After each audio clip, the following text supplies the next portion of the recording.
Now, let's move on to number 2. We also have false binding within the church. Now, what do I mean by that? Well, we have rascals within the church who will either prohibit you from doing something that the New Testament doesn't, or they will make a promise that the New Testament doesn't.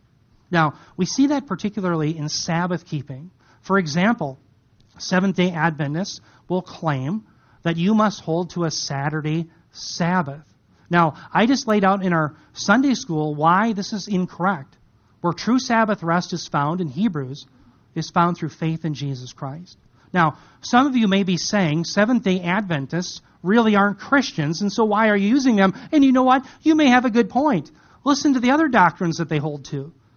They claim this, quote, our sins will ultimately be placed on Satan. They say Jesus is Michael the archangel, just like the Jehovah's Witnesses do.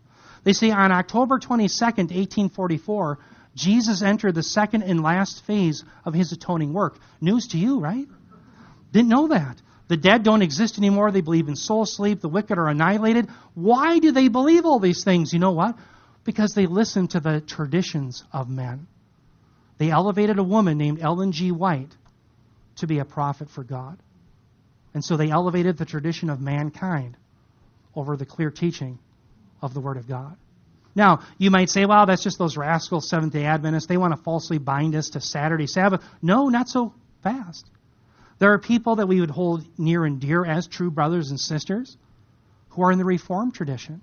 And they say that we have to hold to a Puritan Sabbath on Sunday. Now, is that what the Scripture teaches? Dear ones, listened in their own words. This comes from the Westminster Seminary, California. Very staunch Puritan Sabbath view that they hold to. Reformed tradition. They say, quote, from the beginning of the world to the resurrection of Christ, God appointed the seventh day of the week to be the weekly Sabbath, and the first day of the week ever since, that would be Sunday, to continue to the end of the world, which is the Christian Sabbath. Brothers and sisters, contrast that with what the Scriptures say. By the way, I laid out where true Sabbath rest can be found in our Sunday school. Faith alone in Jesus Christ alone. That's where we find Sabbath. Not on a particular day, not in a particular geographical location, but in a particular Savior, the Lord Jesus. And that's why the Apostle Paul says in Romans 14, talking about the liberty that we all have under the new covenant, in verses 4 through 5, he says, who are you to judge the servant of another? Stop there. If someone says to you, you have to hold to a Saturday Sabbath, are they not judging you? If they say you have to hold to a Sunday Sabbath, yes, they're judging you. He says to his own master, he stands or falls, and he will stand, for the Lord is able to make him stand. One person regards one day above another, another regards every day alike. Notice he says each person must be fully convinced in his own mind. Dear brothers and sisters, under the new covenant, there is freedom. There's freedom because Sabbath rest is now found in the Lord Jesus Christ. This is why the Apostle Paul said in Colossians 2:15 through 17, talking about the work of God, notice he says he was disarming the rulers and authorities. Stop there. Who are the rulers and authorities? It's the demonic realm. Now, how did God disarm them? Well, notice it says he has made a public disgrace of them, triumphing over them by the cross. Dear ones, do you know that the demonic realm had ammunition against you and me? Why? Because you and I are lawbreakers. We violated God's holy perfection. And the demonic realm was all too willing to point it out in the throne room of God. But what's being stated here in Colossians 2:15 is that was nailed to the cross.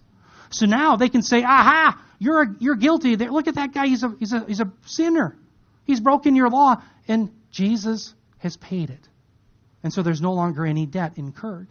Now, listen to the conclusion that comes from this. Paul says, therefore, in light of the fact that there's no longer any penalty leveled against us, he says, do not let anyone judge you. Now, this is a command. This isn't a helpful suggestion. This is a command from the Apostle Paul, who was a personal spokesman for the Lord Jesus Christ. Therefore, do not let anyone judge you with respect to food or drink, or in the matter of a feast or new moon, or Sabbath days. These are all only the shadow of the things to come, but the reality is Christ. Dear brothers and sisters, I had given some weeks ago an analogy, and I gave it again today, about buying a Ferrari. I want you to think about when Paul says all of these things, whether they're foods that were prohibited under the Old Covenant, whether there were certain days, Sabbath days, whether there were certain festivals or feasts, all of them were a shadow that pointed to the reality in Jesus Christ. Let's say you went to a car dealership and you put $150,000 or whatever those Ferraris are going for these days. I'm a little out of touch. But you put your money right in the barrel. You say, I've got to have one.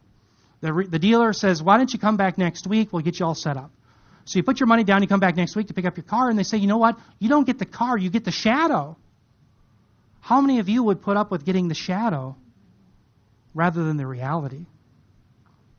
Dear ones, how much more precious is the Lord Jesus Christ than any Ferrari? And yet so many are willing to tolerate the shadow rather than the reality that's in Him. Don't let that be true of you. You're under a command of the Lord Jesus Christ to the Apostle Paul to never let anyone relegate you back to the shadow. You have the reality and everything you need forevermore in the Lord Jesus Christ. Praise be to God for that.